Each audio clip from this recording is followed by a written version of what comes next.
Du peuple français, constitué en Assemblée nationale, considérant que l'ignorance, l'oubli ou le mépris des droits de l'homme sont les seules causes des malheurs publics et de la corruption des gouvernements, ont résolu d'exposer dans une déclaration solennelle les droits naturels, inaliénables et sacrés de l'homme.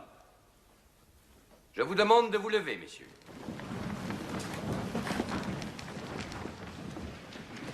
Article 1er. Les hommes naissent et demeurent libres et égaux en droit. Les distinctions sociales ne peuvent être fondées que sur l'utilité commune. Ces droits sont la liberté, la propriété, la sûreté et la résistance à l'oppression. Le principe de toute souveraineté réside essentiellement dans la nation. La loi n'a le droit de défendre que les activités nuisibles à la société. Tout ce qui n'est pas défendu par la loi ne peut être empêché.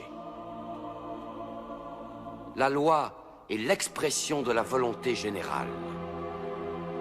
Tous les citoyens étant égaux à ses yeux, sont également admissibles à toute dignité, place et emploi public. Nul homme ne peut être accusé, arrêté, ni détenu que dans les cas déterminés par la loi. Tout homme est présumé innocent jusqu'à ce qu'il ait été déclaré coupable.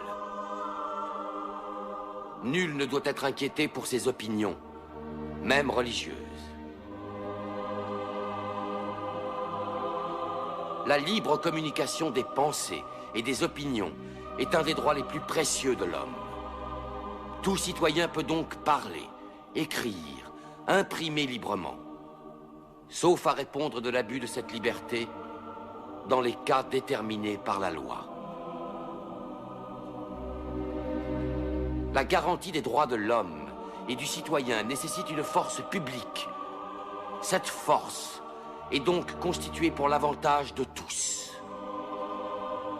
La propriété étant un droit inviolable et sacré, nul ne peut en être privé, si ce n'est lorsque la nécessité publique, légalement constatée, l'exige évidemment.